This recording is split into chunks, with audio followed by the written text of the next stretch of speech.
इस वीडियो में हम एग्जाम्पल नंबर 4 करेंगे। मतलब कि अब हम ये देखेंगे कि उस इक्वेशन का पी आई कैसे निकालना है, मतलब पर्टिकुलर इंटीग्रल कैसे निकालना है जिसके इज इक्वल्स टू में कोई भी हमारा फंक्शन दिया हो एक्स या वाई का। ठीक है, हमने इसे प्रीवियस वीडियो में देखा था कि जब एक्स की पावर कुछ एम हो, वाई की पावर एन हो, ठीक है, मल्टीप्लाई में ये हो x into y is equals to में ऐसा हो, तब हम पी आई कैसे निकालते हैं, तब वो हमने देखा था। इस वीडियो में हम ये देखेंगे कि जब फंक्शन हमारा कोई भी एक्स और वाई का हो, ठीक है, प्लस में या माइनस में, जैसे कि ये वाला फंक्शन है इज इक्वल्स टू में ये वाला फंक्शन ना, तो इसकी हम पी आई कैसे निकालेंगे, मतलब इसका पर्टिकुलर इंटीग्रल कैसे निकालेंगे वो हम देखेंगे। ठीक है, पहले तो हम सी एफ निकाल लेते हैं, फिर पी आई निकाल लेंगे, उसके बाद सॉल्व करेंगे। तो देखते हैं सोल्यूशन। देखिए, सबसे पहले हम सी एफ निकालेंगे। सी एफ निकालने के लिए हम सबसे पहले क्या करते हैं, जहाँ करली बाय करली एक्स है वहाँ आप डी पुट कर दो, जहाँ करली बाय करली वाई है वहाँ आपको डी डैश पुट कर देना है। ठीक है, तो यहाँ हम पुट कर देते हैं। देखिए, यहाँ करली बाय करली एक्स स्क्र है, मतलब कि डी स्क्र, ठीक है, z as it is minus 4 curly square z upon curly x मतलब डी, और करली वाई है d dash into D dash, और जेड एज इट इज, यहाँ 4 भी है आगे, है ना, प्लस करली वाई स्क्र है, मतलब कि 3 डी डैश स्क्र, ठीक है, इज इक्वल्स टू ये एज इट इज। ठीक है, सी एफ निकालने के लिए हम क्या करते हैं, यहाँ जेड भी आएगा, क्या करते हैं, जेड को कॉमन ले लेते हैं पहले तो, यहाँ से जेड को कॉमन ले लिया, अंदर क्या बचा, x plus three is equals to में क्या बचा, एक्स प्लस थ्री वाई। ठीक है, अब देखिए, अब हमें एक्सिलरी इक्वेशन चाहिए, उसके लिए हम क्या करते हैं, जो हमारी ये डी में इक्वेशन आई हुई होती है जिसमें जेड नहीं है, ठीक है, वो वाली इक्वेशन को हम जीरो के इक्वल पुट कर देते हैं। तो ये आ जाएगा D square minus 4 D dash plus 3 D dash square is equals to zero. ठीक है, ये हमारी क्या होती है, सिंबॉलिक फॉर्म होती है, या फिर एक्सिलरी इक्वेशन होती है। अब हमें क्या करना है, जहाँ जहाँ डी है वहाँ एम पुट कर दो, जहाँ जहाँ डी डैश है वहाँ 1 पुट कर दो। ठीक है, तो यहाँ डी स्क्र है, मतलब एम है, एम स्क्र हो गया ये। ठीक है, -4 इंटू एम इंटू 1, जहाँ डी है वहाँ एम, यहाँ डी है वहाँ डी डैश है वहाँ 1। ठीक है, तो आ जाएगा 4m प्लस 3 डी डैश का स्क्वायर, मतलब 3 1 का स्क्वायर, 3 इंटू 1 का स्क्वायर, तो ये आ जाएगा 3 इक्वल टू 0। ठीक है, अब हमारा सी एफ एम की वैल्यूज के ऊपर डिपेंड करता है, तो हम एम की वैल्यूज निकालेंगे। ठीक है, तो एम की वैल्यूज हम कैसे निकालते हैं, इसको क्वाड्रेटिक इक्वेशन ये आपको दिख ही रही है, इसको आपको सिंपली सॉल्व कर देना है। ठीक है, तो सॉल्व कर देते हैं। ये M square -3m plus 3 is equal to 0 आ जाएगा। ठीक है, तो ये m यहाँ से कॉमन ले लेते हैं, यहाँ से -1 को कॉमन ले लेते हैं, तो ये m-3 इज इक्वल टू 0 आ जाएगा। ठीक है, मैंने 4m को 3m और m में ब्रेक कर दिया। ठीक है, तो यहाँ से m-3 कॉमन आ रहा है, और ये m-1 बाकी बचा इज इक्वल टू 0। तो यहाँ से m की वैल्यू क्या आ गई, 3 आ गई, m की वैल्यू क्या आ गई, 1 आ गई। मैंने कुछ नहीं किया, इस क्वाड्रेटिक इक्वेशन को सॉल्व किया है, वो तो आपको करनी आती है। ठीक है, तो m की वैल्यू 3 आ गई, m की वैल्यू 1 आ गई, तो हमारा कम्प्लीमेंट्री फंक्शन क्या होगा, देखिए अब m की वैल्यू दोनों ही डिफरेंट है। ठीक है, तो इसके लिए हमारा कम्प्लीमेंट्री फंक्शन क्या बनेगा, सी एफ क्या आ जाएगा, 5 1 वाई प्लस पहली वैल्यू क्या है 3 है इंटू एक्स, ठीक है, प्लस 5 2 पहली मतलब दूसरी वैल्यू क्या है 1, ठीक है, तो वाई प्लस दूसरी वैल्यू इंटू एक्स, मतलब 1 इंटू एक्स, 1 लिखो चाहे ना लिखो। ठीक है, ये आपका सी एफ आ गया। अब हमें क्या निकालना है, पी आई निकालना है, particular integral P I. P I क्या होता है, 1 upon function of D into D dash. ठीक है, function of D into D dash होता है। ठीक है, मैंने जो प्रीवियस वीडियो है उसमें कभी कभी मैंने ये लिख दिया होगा 1/f(d), यहाँ डी को मैं डी डैश आएगा, क्योंकि जो हम ये इक्वेशन लेते हैं देखिए, जो हमारी ये वाली इक्वेशन है इसी को तो हम यहाँ रखते हैं। ठीक है ना, तो ये जो इक्वेशन है इसमें कौन कौन प्रेजेंट है, डी भी और डी डैश भी है। ठीक है, इसलिए ये डी और डी डैश का फंक्शन है दोनों का, इसलिए ये F D comma D dash होएगा। ठीक है, पी आई के केस में। और इनटू में क्या होता है, जो इज इक्वल्स टू में होता है, इज इक्वल्स टू में क्या है, under root X plus 3 Y है, तो यहाँ लिख देते हैं एक्स प्लस 3 वाई। तो पी आई क्या आ जाएगा, 1 अपॉन जो हमारी जो इक्वेशन थी वो क्या है, D square -4 D dash plus 3 D dash square. ठीक है, ये इक्वेशन है, इनटू में एक्स प्लस 3 वाई। अब देखिए इसको कैसे सॉल्व करना है। देखिए मैं आपको जनरल बता देता हूँ अभी के लिए, ठीक है, बाद में इसको मैं सॉल्व करूँगा, ठीक है। पहले जनरल देखिए, यदि हमारा जो पी आई है वो ऐसे हो, 1/f(d, डी डैश, ठीक है, ये ऐसे ही था, और इज इक्वल्स टू में जो है मतलब कि जो भी फंक्शन है एक्स और वाई का ऐसे हो, हमारे जो हम क्वेश्चन कर रहे हैं उसमें x+3y है, ठीक है, ये वाला फंक्शन है। तो हम यहाँ जनरल मान के चलते हैं कि एफ एक्स कॉमा वाई है, ठीक है। तो इस केस में हम पर्टिकुलर इंटीग्रल को कैसे सॉल्व करेंगे, तो देखिए जो हमारी ये वाली इक्वेशन है ना, ये वाली इक्वेशन है, मतलब कि 1/f, ये वाला मतलब कि टर्म है जो 1/f(d, इसको आपको कुछ ऐसा करना है कि ये इस फॉर्म में आ जाए, 1/d-m(dd), सॉरी m(d), ठीक है। इस फॉर्म में आपको किसी तरह लेकर आना है, मतलब कि एक टर्म तो आपकी मतलब कि पहले तो आपका डी आ जाए, बीच में माइनस, और डी डैश के साथ कोई भी एम, एम का मतलब कोई भी 1 2 3 वैल्यू, जो भी वैल्यू है 1 2 3 4 5 6, जहाँ कोई भी नंबर, कोई भी कांस्टेंट, ठीक है, वो तो ऐसी फॉर्म में आपको बनाना है, ठीक है। तो आपका ये क्या बन जाएगा, पी आई ए किसके इक्वल आ जाएगा, 1/d-m(d), ठीक है। इस फॉर्म में आपको किसी तरह लेकर आना है, क्वेश्चन करेंगे तब आपको अच्छी तरह समझ में आएगा, पहले जनरल हम समझ लेते हैं, ठीक है। तो इस फॉर्म में लेकर आना है, उसके बाद आपको क्या करना है, जब ये फॉर्म आ जाएगी, ये फॉर्म आ जाएगी, आप इस फॉर्म को सीधा आप लिख सकते हो ऐसे, integration of F X comma C minus M X, ठीक है। मतलब कि y को आपने क्या पुट कर दिया, c minus M X put कर दिया यहाँ इस केस में, ठीक है। मतलब कि इस पूरे जो जो ये पूरी टर्म है, ये पूरी वाली टर्म, इसको आपने क्या लिख दिया, ऐसे लिख दिया। तो इसको ही बस आपको सोल्व करना है, तो आपका पी आई निकल आएगा, ठीक है। तो आपको समझ में आ गया होगा। आपको सबसे पहले क्या करना है, जैसे ये आपको इक्वेशन दी हुई है, मतलब ये टर्म दी हुई है, इस टर्म को पहले d-m(d) की फॉर्म में बनाना है, ठीक है। और उसके बाद आपके पास क्या आ जाएगा, 1/d-m(d), F x comma Y, ठीक है, ये आ जाएगा। तो आपको क्या करना है, जो ये फंक्शन आएगा ना, ये फंक्शन जहां जहां वहां वाई होगा, वहां वहां आपको c minus M X put कर देना है। c यहाँ कोई भी कांस्टेंट है, ठीक है, m तो हमारी ये वाली वैल्यू है जो d डैश के आगे लगी हुई है, उसका कॉफिशिएंट, और इनटू में x, ठीक है। जहां जहां ये जहां जब y होगा वहां वहां आपको ये पुट कर देना और इंटीग्रेशन करके सॉल्व करना है, आपको पी आई निकल आएगा, ठीक है। अब हम क्वेश्चन देखते हैं, उसमें देखेंगे कैसे हम इसको अप्लाई करेंगे। ये देखिए पी आई हमारा निकला है। अब मुझे क्या करना था, जो ये वाली टर्म थी, दोबारा यहाँ नहीं देता हूँ, 1/f(d, d), ठीक है, इंटू में f(x, y), ये हमारा फंक्शन ऐसा सही फंक्शन है, ये वाला फंक्शन कुछ ऐसा सही है, 1/फंक्शन of d into D dash, मतलब d और d डैश का फंक्शन। तो ये देखिए 1/d और d डैश का फंक्शन है पूरा, इंटू में फंक्शन ऑफ x और y। तो ये देखिए इंटू में ये फंक्शन ऑफ x और y है, ठीक है। अब हमारा क्या स्टेप होता है, जो ये वाली टर्म है इसको आपको कुछ ऐसा करना है कि ये 1/ ऐसे आ जाए, 1/d-m(d), इस फॉर्म में आ जाए, ठीक है। इस फॉर्म में आपको बनाना पड़ेगा। अभी इसको मैं एज इट इज रखूंगा इस फंक्शन को, ठीक है, और इसको मैं कुछ ऐसा बनाने की कोशिश करूंगा। तो मैं क्या करता हूँ, कुछ कॉमन लेके कुछ करते हैं, देखते हैं। तो देखिए मैं यहाँ क्या करता हूँ, कुछ ऐसा बनाने की कोशिश करना है, तो यहाँ डी को कॉमन ले सकते हैं, पहले तो 4 टर्म्स बना लेते हैं, फिर कुछ कॉमन निकल आएगा, है ना। 2 टर्म्स में से यहाँ से कॉमन ले लेंगे, 2 टर्म यहाँ से कॉमन ले लेंगे, कुछ ऐसा कर देते हैं, ठीक है। तो यहाँ देखिए, यहाँ 3 है, यहाँ 1 है, तो कुछ ऐसा बना देखता हूँ बना के।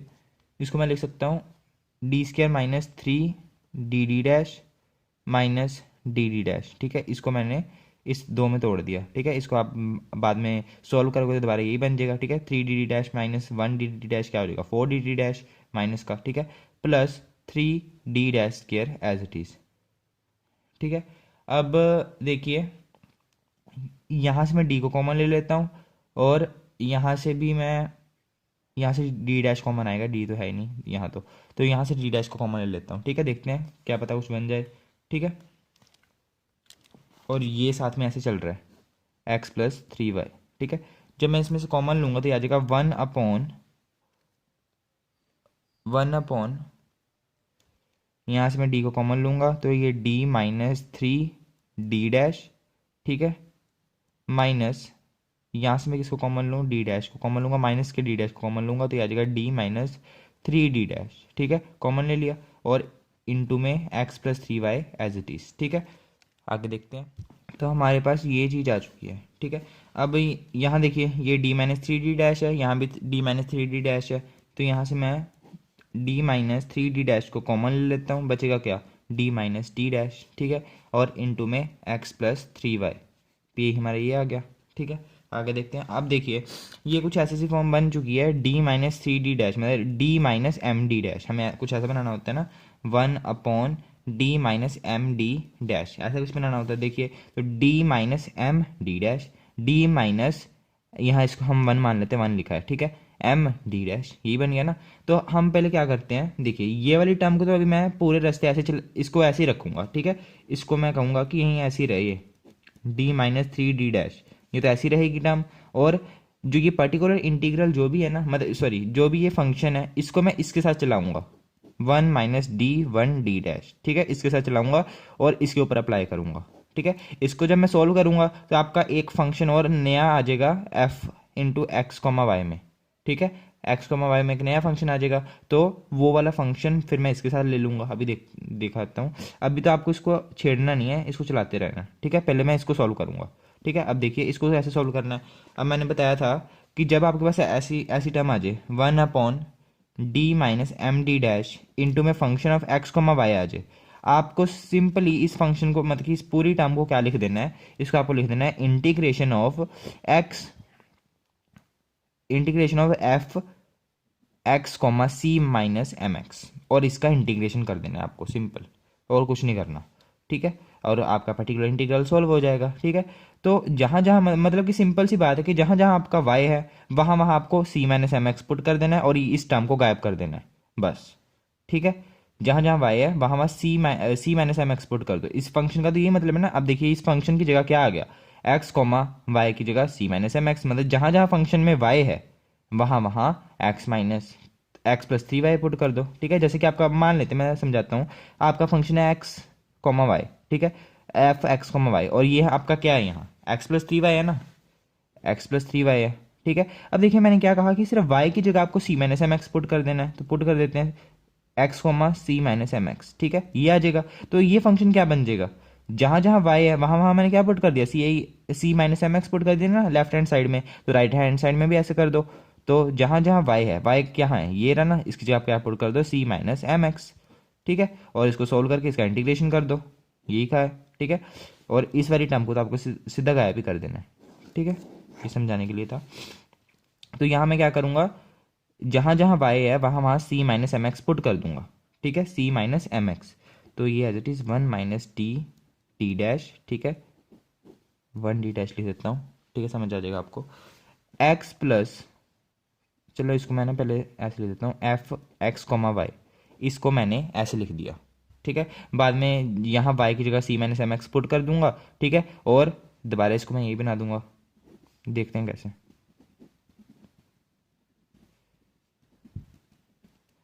ठीक है, अब देखिए मैंने क्या कहा था आपको, इस पूरी टर्म को कैसे लिख देना है, integration of F X minus C minus M X, ठीक है।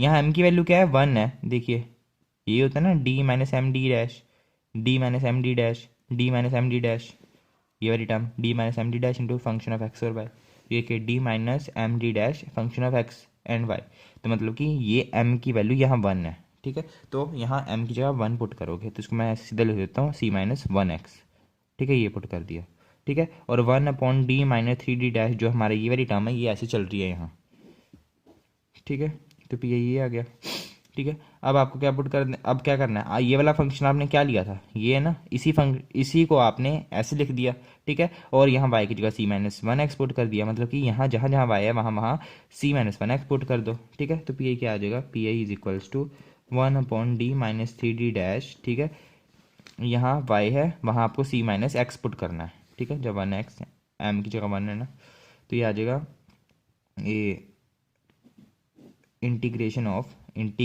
ऑफ ये वाला फंक्शन x प्लस थ्री, ये वाला फंक्शन इसके इक्वल है, इसके इक्वल है, बट y की जगह ये पुट करना है, ठीक है, थ्री इंटू सी माइनस एक्स, वाई की जगह ये पुट कर दिया। अब बस आपको इंटीग्रेशन करनी है, तो आपका जो इतना इतना जो आप पार्ट लेके चल रहे थे वो आपका सॉल्व हो जाएगा, ठीक है। उसके बाद जो भी आपका आंसर आएगा उसको आपको इसके साथ सॉल्व करना है। अब यहाँ m की वैल्यू थ्री बन जाएगी, देखिए यहाँ थ्री बन जाएगी ना, तो पी आई आपका क्या आ जाएगा, one upon D minus three D dash, ठीक है। अब देखिए यहाँ इसको आप सॉल्व कर देते हैं, हम ये आ जाएगा एक्स प्लस 3c-3x, 3 को मैंने अंदर मल्टीप्लाई करवा दिया और इंटीग्रेशन का sign as it is 1/d-3d' ऐसे ही चल रहा है। आगे देखते हैं, ये माइनस का 3x है, ये प्लस का x है, तो ये आपका बन जाएगा 3c-2x। ठीक है, अब देखिए मैं इस टर्म को ऐसे लिख सकता हूँ 3c-2x की पावर 1/2, ऐसे लिख दिया मैंने इसको। ठीक है, और इसका इंटीग्रेशन। ठीक है, ये मैं साथ के साथ नहीं लिख रहा, ये मैं लास्ट में लिख दूंगा सीधा, ये बार बार लिखने में प्रॉब्लम हो रही है ना, बार बार लिख रहा हूँ, तो इसको मैं लास्ट में सीधा लिख दूंगा। अभी मैं इसको सॉल्व कर लेता हूँ, बाद में इसको मैं साथ में लिख दूंगा। ठीक है, ये आप मान के चलना कि ये साथ साथ ऐसे चल रहा है। ठीक है, अब देखिए इसकी आपको क्या करनी है, इंटीग्रेशन करनी है। आपको पता है कि जब आप x की पावर 1/2 की इंटीग्रेशन करोगे तो क्या आ जाएगा, ये 1/2 + 1 अपॉन 1/2 + 1, ये है ना। तो आप इसको एक ना x मान के चल लो कि ये एक x है। ठीक है, जहाँ एक कोई भी वेरिएबल है तो इसकी पावर क्या हो जाएगी, 3c-2x की पावर 1/2 + 1 अपॉन 1/2 + 1। ठीक है, ये होएगी इसकी इंटीग्रेशन। ठीक है, और देखिए अब यहाँ जो ये वाला फंक्शन है इसका फिर से डेरिवेटिव होता है अपॉन में। ठीक है ना, तो आपको पता होगा कि आप यहाँ x नहीं है ना, x की जगह 3c-2x है, चेन रूल जैसा ही होता है ये। इसका डिफरेंट इसका इंटीग्रेशन। ठीक है, और इस पूरे का इंटीग्रेशन, इस पूरी टर्म का इंटीग्रेशन, और अपॉन में डिफरेंशिएशन ऑफ सिर्फ ये वाला। ठीक है, क्योंकि अभी हमने इंटीग्रेशन सिर्फ इसके ऊपर लाइए, पावर को सॉल्व किया। ठीक है, उसके बाद हम क्या करेंगे, डिफरेंशिएशन ऑफ दिस टर्म का डिफरेंशिएशन क्या हो जाएगा, 3c तो कांस्टेंट है, -2x, 2x का डिफरेंशिएशन क्या हो जाएगा, -2। ठीक है, और इंटीग्रेशन का साइन नहीं लगेगा, इंटीग्रेशन तो होगी आपकी। ठीक है, ऊपर जो आपकी ये टर्म है ये ऐसी नीचे चल रही है। ठीक है, तो ये इसको आप सोल्व करोगे तो आपके पास आ जाएगा 3c-2x की पावर 3/2 अपॉन में 3/2 इंटू -2, ये 2 से 2 कट जाएगा, तो आपके पास क्या बचेगा, ये वाली टर्म एज इट इज़ जो ये चल रही थी, ये वाली टर्म चल रही है ना, मैं बार बार याद दिला रहा हूँ कि ये टर्म यहाँ चल रही है। ठीक है, इंटू में 3c-2x की पावर 3/2 अपॉन में 3 ठीक है, ये आ गई टर्म। ठीक है, इसको मैं नेक्स्ट पेज में लिख देता हूँ, ये हमारे पास आ चुका है। ठीक है, ये -3 को मैं आगे लिख दूँ, इसको मैं यहाँ लिख देता हूँ 1/-1/3 यहाँ लिख दिया मैंने। ठीक है, उसके बाद देखिए अब यहाँ में सी की वैल्यू, सी तो हमने अपने आप से मतलब कि कोई भी कांस्टेंट माना था ना, तो सी की वैल्यू यहाँ है क्या, आप देख सकते हो सी की वैल्यू आपके पास, आपने निकाल सकते हो। आपने सी किसको पुट करा था, यहाँ ध्यान से आपको याद रखना है कि जहाँ सी होगा ना, देखिए सी तो हमने अपने आप से मान लिया था, जहाँ जहाँ देखिए जहाँ जहाँ वाई था वहाँ वहाँ हमने c-mx पुट कर दिया था, है ना। जहाँ जहाँ वाई होगा वहाँ वहाँ क्या होगा, c-mx होगा। ठीक है, तो यहाँ से मैं सी की वैल्यू निकाल सकता हूँ, सी की सॉरी किसकी वैल्यू, हाँ सी की वैल्यू निकाल सकता हूँ, क्या आ जाएगी, y+mx = c। ठीक है, mx को उधर ले गया। ठीक है, और इस केस में m की वैल्यू क्या थी, 1 थी, तो y+x = c आ जाएगा। ठीक है, तो c तो हमने अपने आप से कुछ भी ऐड कर दिया था, y को बस सीधा ही c-mx पुट कर दिया था। तो लास्ट में आंसर में आपको जहाँ जहाँ c होगा ना वहाँ वहाँ आपको उसकी वैल्यू निकाल के पुट कर देनी है। ठीक है, पहले तो आपको ये देखना है कि आपने c पुट किसको किया था, c-mx पुट किसको किया था, y को पुट किया था, तो y के इक्वल आप इसको लिख सकते हो। ठीक है, और यहाँ से आप c की वैल्यू निकालोगे और लास्ट में पुट कर दोगे जहाँ जहाँ c है, आंसर में आपको लास्ट में जहाँ जहाँ c है वहाँ पुट कर देना है। ठीक है, तो यहाँ c है ना, तो यहाँ वैल्यू क्या पुट कर दोगे, 3y+x -2x इंटू 3/2, m की वैल्यू यहाँ क्या थी, 1 थी। ठीक है ना, देखिए आपने अप्लाई किसके ऊपर किया था, ये वाला रूल यहाँ अप्लाई किया था ना आपने, ये आपका यहाँ तक आया था। ठीक है, उसके बाद मैंने इसके ऊपर अप्लाई कर दिया था जो मैंने आपको रूल बताया था, 1/d-1d'। ठीक है, इसके ऊपर अप्लाई कर दिया था इस फंक्शन के ऊपर, तो यहाँ जहाँ m की वैल्यू देख सकते हो 1 है। ठीक है, हमें ऐसी फॉर्म बनानी होती है ना, तो ऐसी फॉर्म तो बन गई थी, ये फॉर्म बन गई थी। m में हमने क्या था, कोई भी कांस्टेंट हो सकता है, तो यहाँ वो कांस्टेंट क्या था, यहाँ 1 है। ठीक है, तो देखिए आगे इसको सोल्व करते हैं। अब देखिए ये हमारे पास, इसको थोड़ा सा और सोल्व कर लेता हूँ, 1/3 1/d-3d'। ठीक है, तो आ जाएगा 3y इंटू, इसको मैं पूरे को सोल्व करता हूँ, तो ये 3y-x आ जाएगा। ठीक है, की पावर 3/2, 3y-x की पावर 3/2। सर यहाँ प्लस आएगा, 3x - 2x तो प्लस x होएगा ना। ठीक है, तो ये आ गया। उसके बाद देखते हैं, अब देखिए वो तो हमारा सोल्व हो गया। ठीक है, अब देखिए अब हमारे पास ये वाली टर्म बची है, अब इस केस में भी हमें वही रूल लगाना है। ठीक है ना, अब देखिए ये भी हमारी वही फॉर्म बन रही है ना, ये हमारा फंक्शन किसका है, 1 minus D minus M D dash, 1/d-md-, ये वाली term into function of X comma Y, X comma Y का फंक्शन, एक्स कोमा वाई, तो यहाँ फंक्शन क्या है 3y प्लस एक्स है, ठीक है, की पावर 3/2, ये वाला फंक्शन हमारा एक्स और वाई का फंक्शन है, ठीक है। तो यहाँ भी हम वही रूल लगा देंगे, जहाँ जहाँ वाई है वहाँ वहाँ आपको c minus M X put कर देना है। m यहाँ क्या है, m क्या होता है हमारा d डैश का कॉफिशिएंट क्या है 3 है, तो c माइनस 3x पुट कर देना है, ठीक है, जहाँ जहाँ क्या है m है, ठीक है, सॉरी जहाँ जहाँ y है वहाँ वहाँ c माइनस 3x पुट कर देना है, ठीक है, और इंटीग्रेशन कर देना है आपको, और इस टर्म को आपको गायब कर देना है। तो सीधा लिख रहा हूँ मैं 1-3, इस टर्म को गायब कर देना है, इंटीग्रेशन ऑफ ये वाला फंक्शन, इसको मैं अभी के लिए ऐसे लिख देता हूँ एक्स कोमा वाई,